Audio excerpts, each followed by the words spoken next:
lightly, not tightly. So I'll speak this in three parts. The purpose of our plans is, how our plans are meant to serve Krishna, and how we need to surrender our plans to Krishna. So let's look at the first point. For all of us, we human beings have this capacity to shape reality according to our plans and intentions. So if I am here and reality is here, say for example a person wants, now many of you are aspiring to help in this glorious new temple project.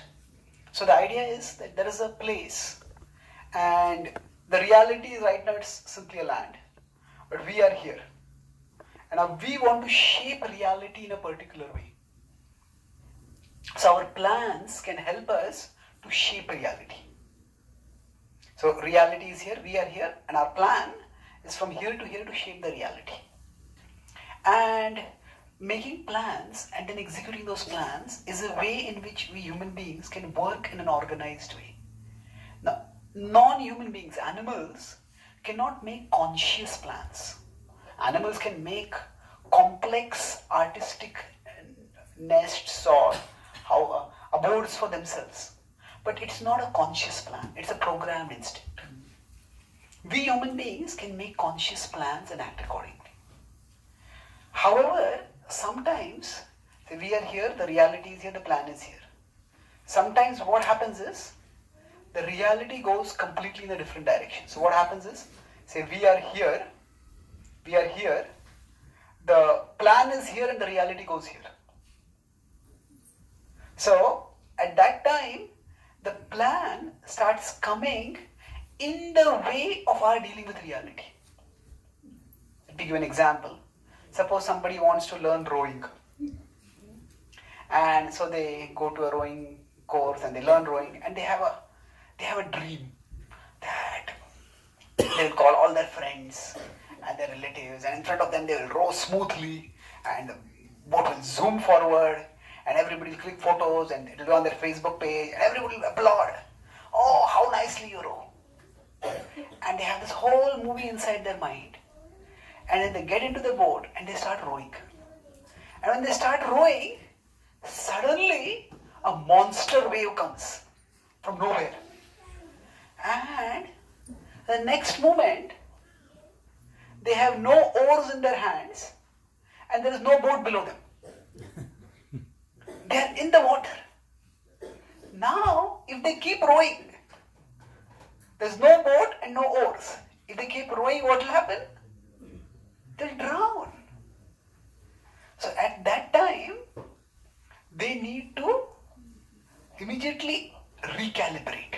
Oh, this happened, I have to deal with the reality. The reality, however unpalatable it is what it is now. So I have to swim and get back to the coast. Oh, but what about my plan? No. Okay, you wanted to do it, but reality has turned differently now. So let go.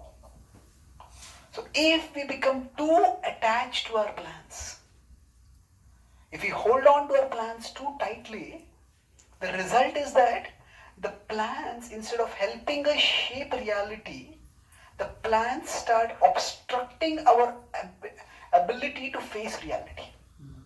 So if I am here, if I were here and the plan is here and the reality is here, the plan can help me to shape reality. But if instead I am here now, the reality is here and the plan has gone somewhere else completely. So if I am dealing with the plan, oh, why is this not happening? Why is this not happening? Why is this not happening? Then I can't deal with the reality. So sometimes life just turns in such a way that our plans go for a toss. When that happens, that doesn't necessarily mean that everything is lost. But at that particular point, we need to recalibrate. Oh, now how do I deal with the situation as it is now?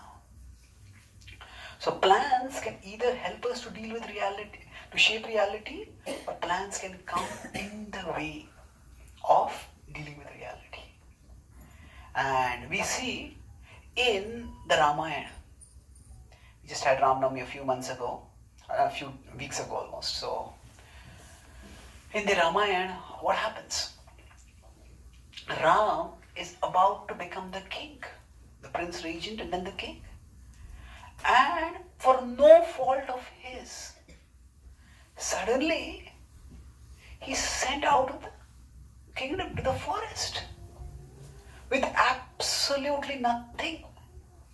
Now, exile is a very brutal punishment. It is just one level below the worst punishment, that is execution. In execution, everything, including your life itself, is taken away. In exile, everything except one's life is taken away. So he just has to go into the forest with nothing. It's inconceivable actually for most of us. Probably the nearest we might come to appreciating exile is if some of us are on visa in America and the visa is not extended. Suddenly I have to leave the country.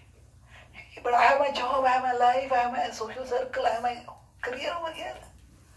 But you have to go. But even that is nowhere near Ram's condition. Because we have our home country, we have our family there, we have a place over there. And even when a visa is not extended, we still have financial resources, social resources, so many things to fall back on. But Ram, he had nothing with him at all. So, how does one process a situation like that?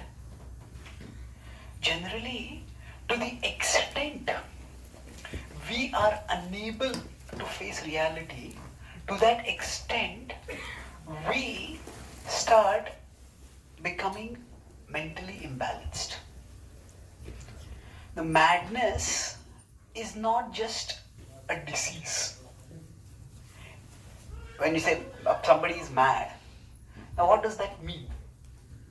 You could say sometimes it's like a mental disorder, but what does it mean literally? See, all of us have a movie going on inside our mind. And in that movie, we have dreams, we have visions, we have plans, we have aspirations. And so our plan, it exists in the mind. And then from there, we try to bring it into reality. So, if we get more caught in the mind than with the world, then we start getting disconnected. Disoriented. Now cricket season is coming up, we have the IPL going on, and the World Cup is going to come. So, sometimes you might see some young people, at least in India I have seen, some young men are walking along the road and suddenly they're hitting. They imagine that they are the next Virat Kohli hitting a match-winning sixer. And now you look around, there is no bat, there is no ball, there is no match. But the match is going on in their head, in their mind. And so they are responding not to the physical reality, but the mental reality. So it happens to sometimes we may some people start talking with themselves. Say, who are you talking with? He says, oh, I thought somebody's here. So to the extent a person starts connecting more and more with only their own mind. Now the mind is a connection by which you can connect with the world outside. Is the means by which you connect with the world outside. But if you start connecting only with the mind and not with the world, that is where a person starts going towards insanity. So insanity is not a state, but it's a spectrum. And to some extent, everybody has a certain level of insanity. And it's not necessarily always a bad thing. Because if anybody has a visionary, they have strong dreams. And then they work to implement those dreams. But the fact is that if we live only in our head, only with the plan, the dream, the movie, and not with the world, then we will become disoriented. So if we hold on to the plans very tightly, say for example, now this is a case. Now, imagine if this were a screen on which there is some image of what I want to see. Maybe say the way I want my family to be, the way I want my career to be, the way I want people around me to be, or even the way I want myself to be in future. This is the image. Now I can have this, I can look at it, and I can look at the world. And I can think, how can I make myself like this? Or how can I make things like this? But the closer and closer and closer I bring it here, if I bring it like this, then I can't see anything except this. And this is the result of holding on to plans too tightly. If we hold on to plans too tightly, we become blind to reality. Now, if somebody has no plans at all, what happens? If we don't have a plan, then we end up becoming servants of those who have a plan. So, which is also not bad. If that person is benevolent, if that person is visionary, then we work and we help them bring out a plan. That is good. But the thing is, excessive attachment to plans can blind us to reality. So we need to hold on to our plans lightly, not tightly. That's the first point I was going to make, is this, that our plans are meant to help us shape reality, not obstruct our perception of reality. So now when we are practicing bhakti, when we are trying to connect ourselves with Krishna, connect others with Krishna, at that time, what is the role of plans? So we see that Srila Prabhupada is a great example for us. At the age of nearly 70, all alone, he came from India to America with nothing except 40 rupees. And with nobody. He came. Now, did he have a plan? Did he literally know whom I'm going to meet here, and I'm going to talk this way, and I'm going to do this? No. So there is a difference between a plan and a purpose. Purpose is ultimately what we want to achieve. It's like the direction in which I want to go. The plan is the path I'm going to take to that purpose, a path in that direction. So we need to be focused more on our purpose than on our plan. Just like, say, if just now I came from New York to this program.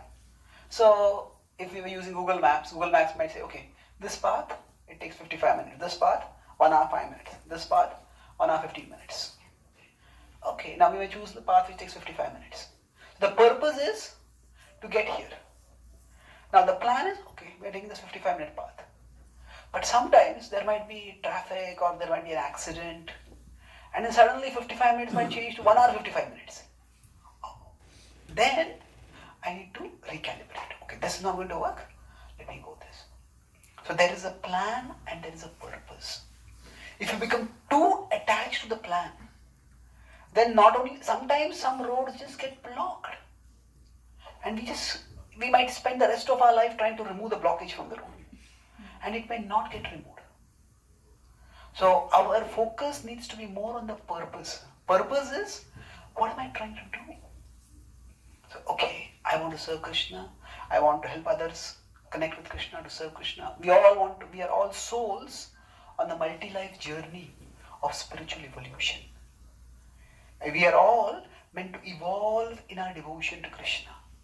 And as we are moving toward Krishna, we also want to make a contribution in the world in whatever way we can, according to our talents, according to our positions, according to our resources.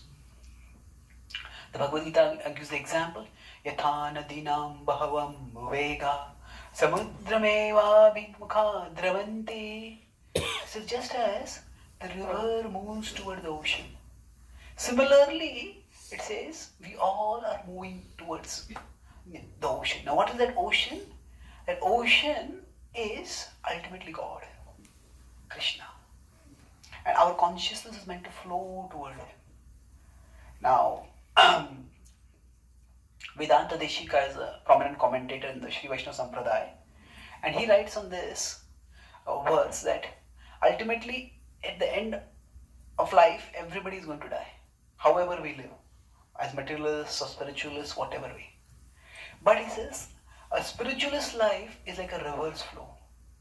A river will flow to the ocean, but while flowing to the ocean, the river will irrigate all the land around it. Similarly, one who lives spiritually, they will go toward God. But their goal is not just to go towards God. While going towards God, they also want to contribute. They also want to connect others with God. They also want to use their God-given talents in serving God. Talents, resources, interests, gifts, connections, whatever we have. So that's just as the river keeps moving toward the ocean. Now the river is a very good example because the river is again not attached to a path. If there's a particular path and there's a blockage, and the river will find, if not this way, above, below, around, or eventually just erode and move on. So similarly, our consciousness is meant to move toward the Lord. So we need to focus more on the purpose than on the plan. The plan is important, but important in fulfilling the purpose. Now the purpose is that we want to move closer to Krishna, we want to take others closer to Krishna, and whatever gifts Krishna has given us, we want to use them for doing good in the world. Once we have this big picture clear, this is the purpose, then we see that my plan is a subset of Krishna's plan. Sometimes it is said that if you want to make Krishna laugh, tell him your plans.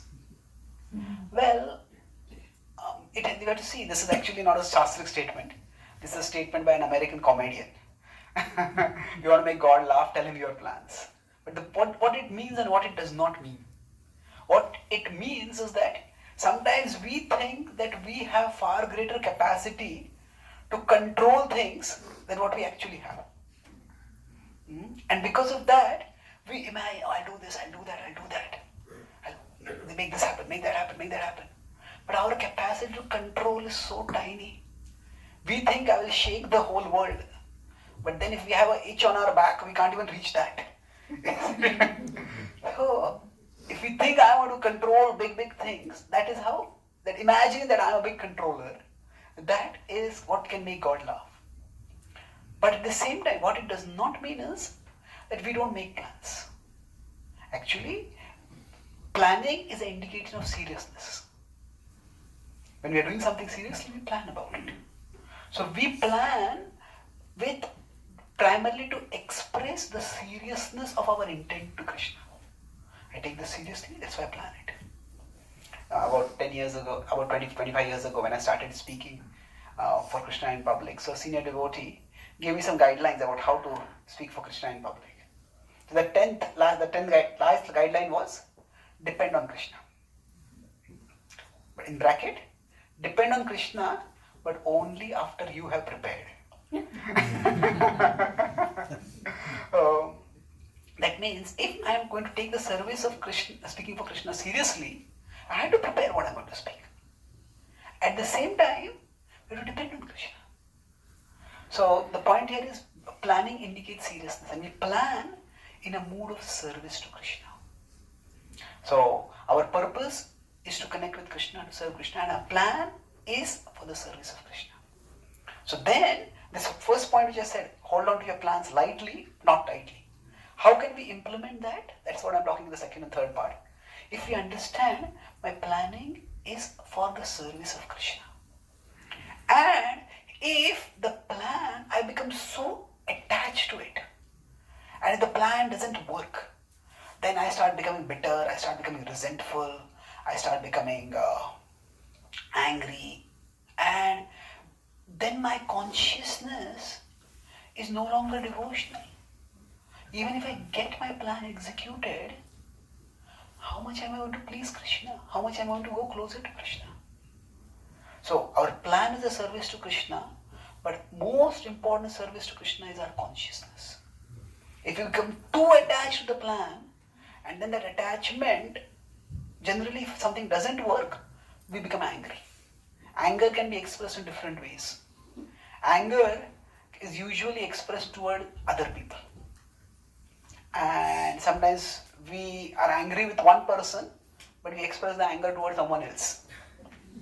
And that person they speak something which is like a 1% issue, and our reaction is 10,000%. Hey, what did I do? Or nowadays another way of expressing anger is toward oneself. See, depression, inferiority complex, and ultimately suicide. These are all expressions of anger toward oneself. This is what I wanted to do, and I can't do it. I'm worthless, I'm useless. So, of course, the ultimately destructive form of anger is anger toward God. So now Bhaktisiddhanta Thakur says that Bhaktisiddhanta Thakur is the guru of Srila Prabhupada. He says, becoming angry at destiny is angry at fate, at destiny, at God.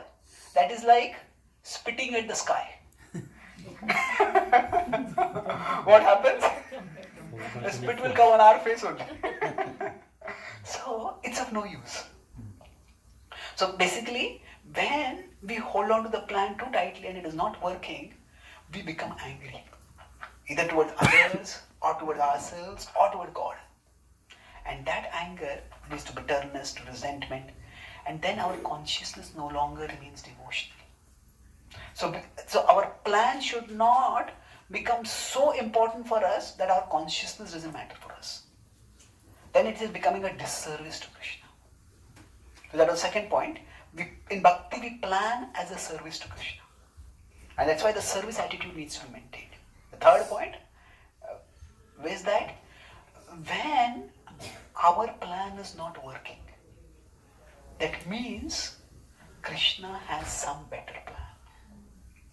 In nature, Krishna often breaks things to make them better. If you look at clouds, the clouds may look very beautiful in the sky, but the clouds need to be broken for rains to come. And it's Parjanyadanna Sambhava. It is by the rains that all living beings subsist. Now if you look from the sky, the ground may look very beautiful. But if you want to do irrigation, you need to plow. Plow means you have to break the land. Then eventually grains come. Now when the grains grow, the crops look very attractive, but they all have to be cut. Then eventually we get the grains out also. The grains have to be broken again so that we make flour.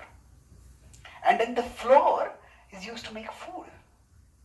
Now sometimes, if there are some special occasions, when some devotees serve food, the plate is itself made in such an artistic way. Each item is placed so beautifully. Sometimes eating that food seems like committing violence to the art. It's so artistic. But unless you eat it, how are you going to be nourished? So in general, we look at this in nature, that nature breaks things to make them better. And the same thing that might be a protection at one stage can become an obstruction at another stage. When a bird gives birth to a baby, the baby is born inside what? An egg. Now that egg actually protects the baby. If the way the aquarian species grows is that if their baby were born naturally into the world like mammals are born, they would not survive. So for the bird babies, the shell is a necessary protection. But as the baby grows, then that shell which is a protector becomes an obstruction. And then the baby has to make great effort. The baby bird inside. Sometimes you see a egg, suddenly a crack appears, and then a small part of a feather or a wing of the bird comes out. And then that part of the wing gets trapped between the two edges of the shell. And you can almost feel the baby bird screaming in pain inside. It keeps pushing, and eventually the bird breaks the shell and comes out. So the point here is, the plan we have is like a shell. And sometimes the plan guides us, But sometimes the plan obstructs us. And the plan may need to be broken. What does it mean? Then how do we move on at such times? If we had a particular plan and the plan is broken, then we need some guide. How do we move on? That is where our service attitude comes into the picture. Our plan is like a street light or a series of street lights. If we want to go along a path, and our plan is like a series of street lights. It shows this is the way I'm going to go ahead. But sometimes the street lights just go off. Hey, what do I do? The road is dark. I can't see anything. What do I do? So we might for a few moments curse and rant and feel sorry for ourselves. But what do you do after that? There are two kinds of people in the world. Some people are wise and some are otherwise.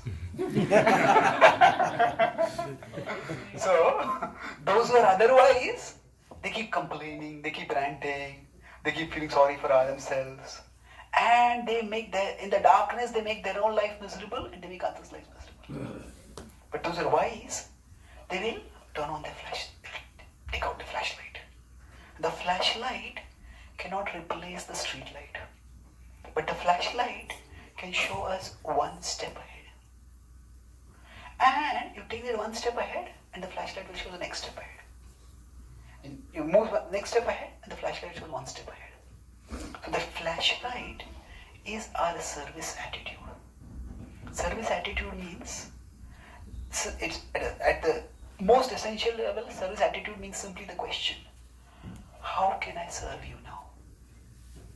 When something unexpected, something undesirable happens, at that time the first question that comes in our mind, why?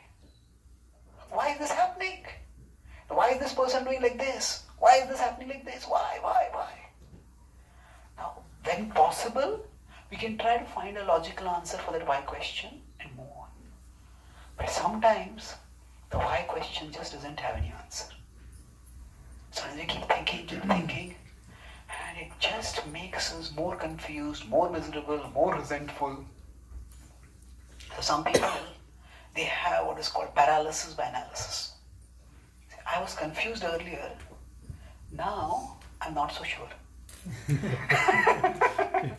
So what happens is that if we understand this point that I just need to move on. The why question, if it is not giving me an answer, then put it aside. Why do people behave in a particular way? We don't know. That's what Lakshman is so I talk about his wise and otherwise. So, of course, Lakshman is a transcendental character. But Lakshman at that time is like a typical angry young man. And he says, how dare this atrocity happen to you, Ram?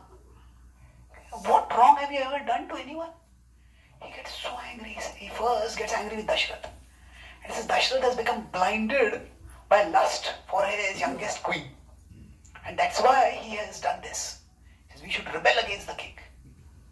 Ram says, I was with my father and I saw how distressed he was. He's getting no pleasure in this. He's compelled by his vow. Lakshman says, we never heard of this vow till now. Where did this vow come from? He said, are you saying that our father, who's always honorable, is lying about this? Then Lakshman is angry, so you have to find someone to be angry about. So he gets angry about Kaikeyi and he says, no, she's so cruel. No, she pretended to love you, but just see how she has turned out to be. He says, Lakshman, wait, he says, you remember how her love was? She loved me just like my mother Kaushalya. Her love for me was just like the flow of the Ganga river, pure, ceaselessly flowing. Lakshman is still angry. He says, that's what I can't understand. How did the Ganga dry up in one night? And then Ram says, that's why when I saw this, I understood. This is the will of destiny. Normally we try to find a cause-effect connection. A leads to B.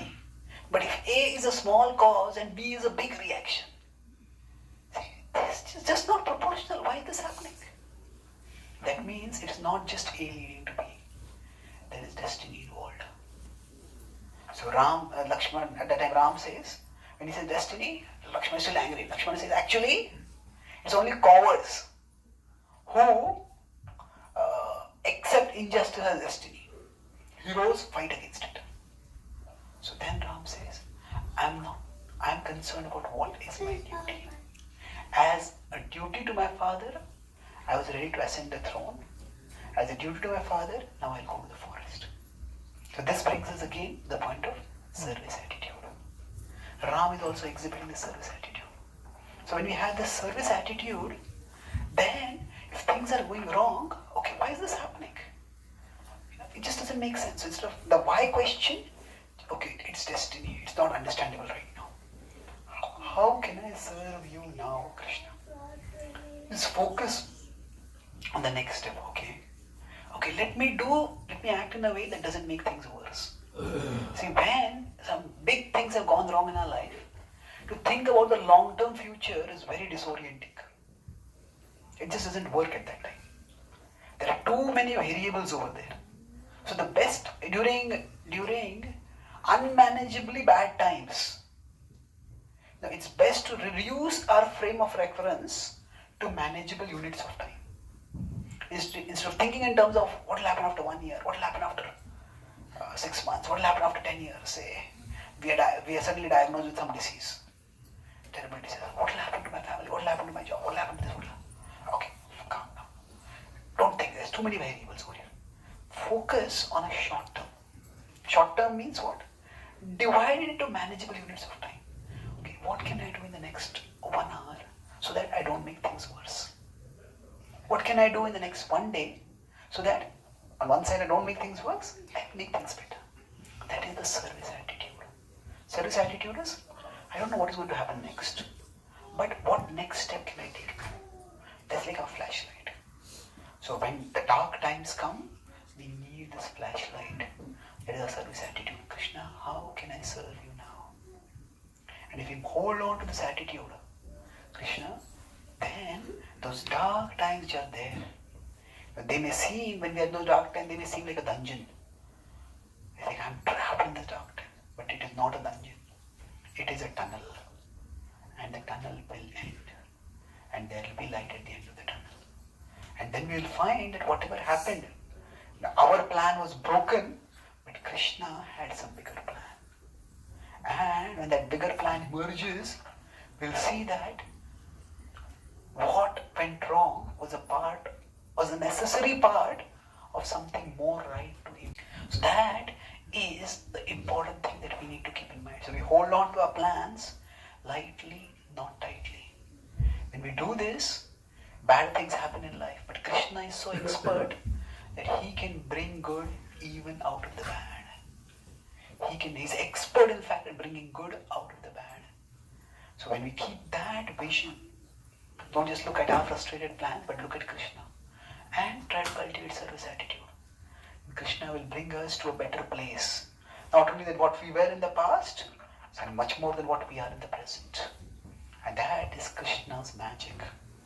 So when we open ourselves to Krishna's magic with our service attitude, then Krishna reveals that he is Yogeshwara, Yatra Yogeshwara Krishna. And he can bring good even out of things that appear to be totally bad, provided we don't make them worse by our resentment, by our negativity. But we do our part in maintaining service attitude, and Krishna will take care of the whole. So we play the part of the part and let the whole take care of the whole. So I'll summarize what I spoke today. I spoke on the topic of hold your plans lightly, not tightly. 3 points. First is what is the role of plans in our life? Plans help us to shape reality in a better way. So between us and our reality is the plan. But sometimes reality becomes so different that the plan and the reality are in opposite direction.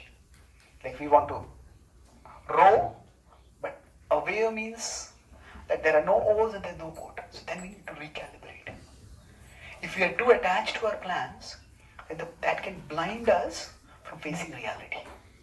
So insanity can happen when we become so attached to the plan that we start denying reality. So insanity is not just a state, but it's a spectrum. So we need to hold our plans lightly so that we don't get blinded by the plan. And then in bhakti, we plan as a service to Krishna. But our most important service is to have a consciousness that is positive, that is devotional. And if we become too attached to our plan and the plan doesn't work, then we become resentful, cynical, bitter. And then in the name of doing service to Krishna, our consciousness becomes a disservice to Krishna. So at that time, what do? We focus on our service attitude and let Krishna's plan work. So rather than, I moved from being attached to a plan to being attached to the purpose. The purpose is to serve Krishna and to help others connect with Krishna using whatever abilities we have. So river is more attached to going to the ocean than a particular path by which it goes to the ocean. And if there is a block, then our moving forward is service attitude. So plan, purpose and service attitude. So when some plans go wrong, we can keep asking the question, why? And that will only frustrate us. So we change the question to how. How can I serve you now? And when the street lights go off, that how question becomes like a flashlight. It shows us one step ahead. And during unmanageably bad times, if we start thinking about the long-term future, there are so many variables that we will get confused and disheartened. So just reduce the working frame of reference to manageable units of time. Just 1 hour, 1 day. Let me move forward. And Krishna often breaks things to make them better. As clouds, ground, grains, food, bird in a shell, that which is protecting you at one time can be restricting at another time. So we need to let Krishna's plan act by maintaining our service attitude. So we play the part of our part and the whole will take care of the whole. Thank you very much. Hare Krishna.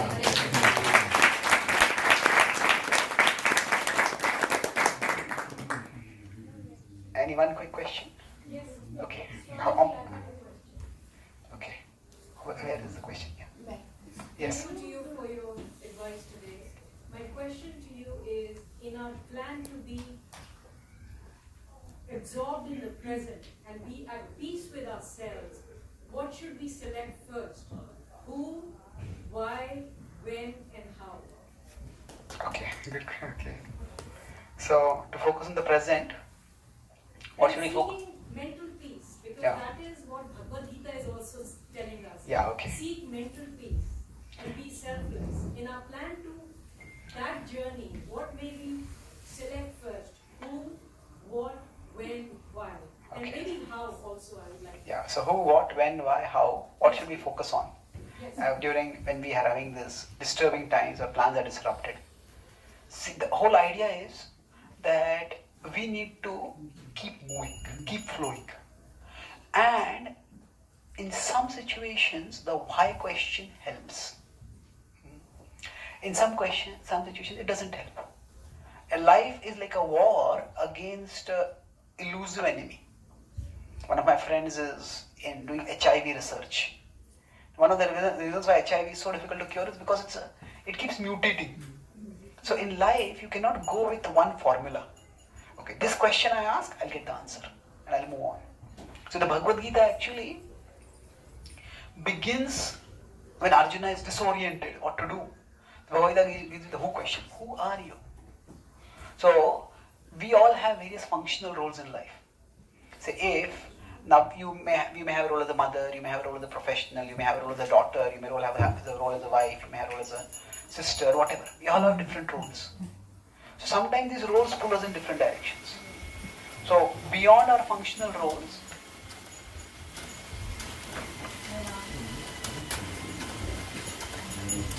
so below our functional roles, foundational to them is our foundational identity.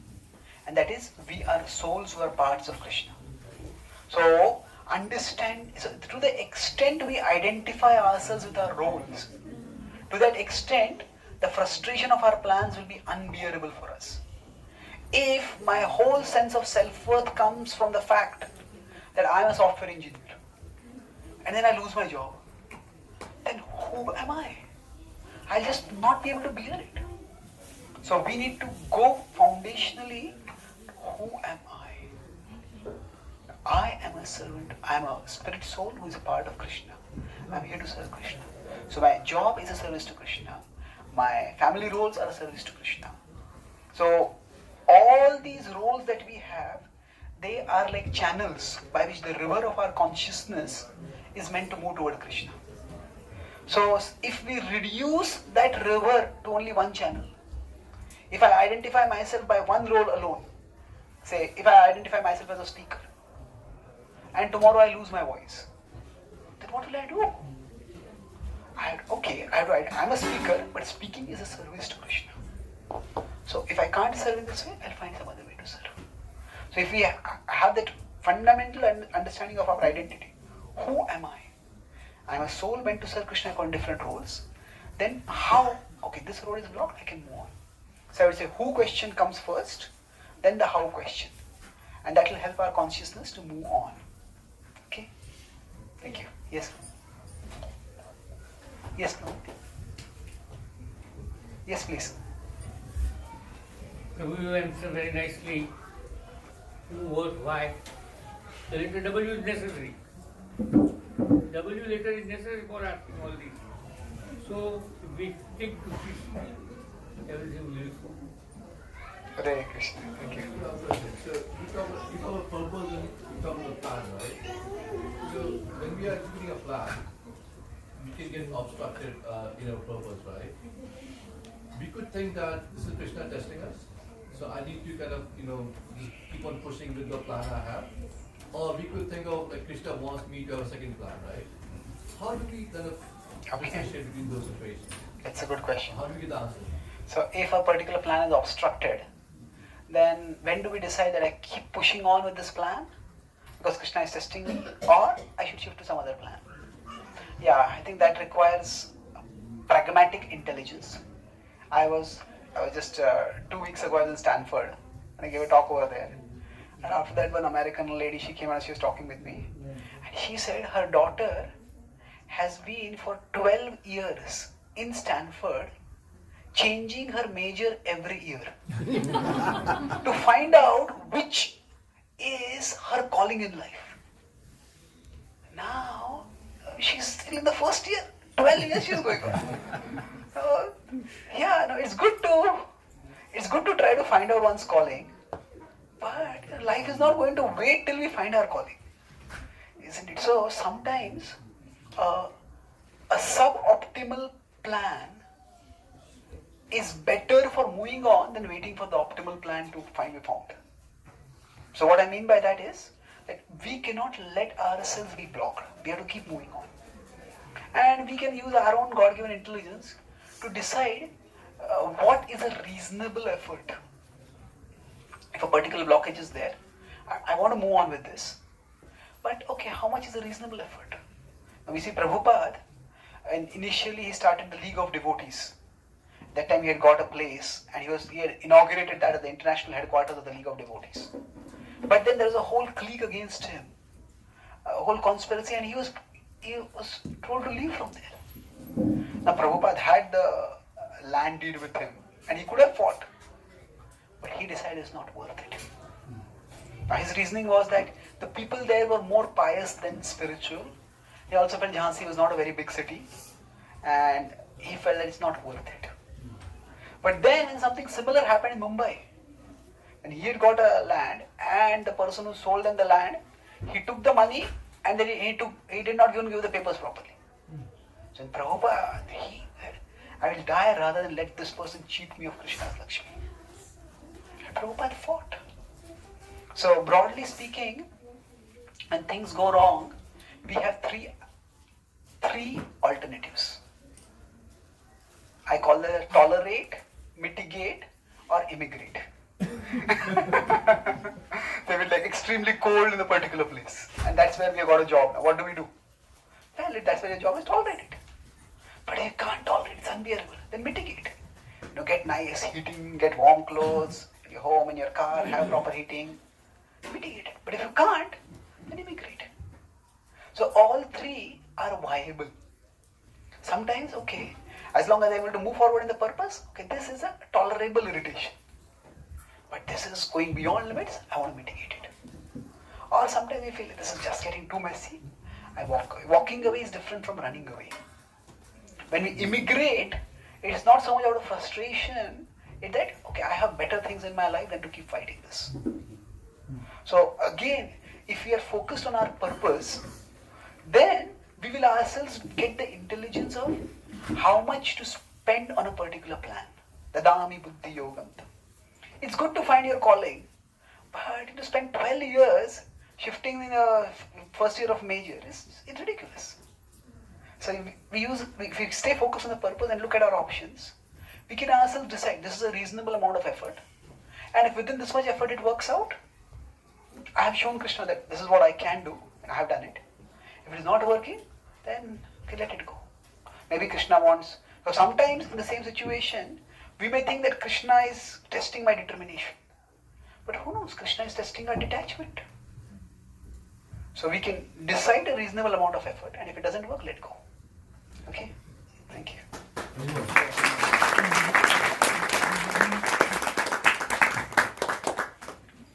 Srila Prabhupada ki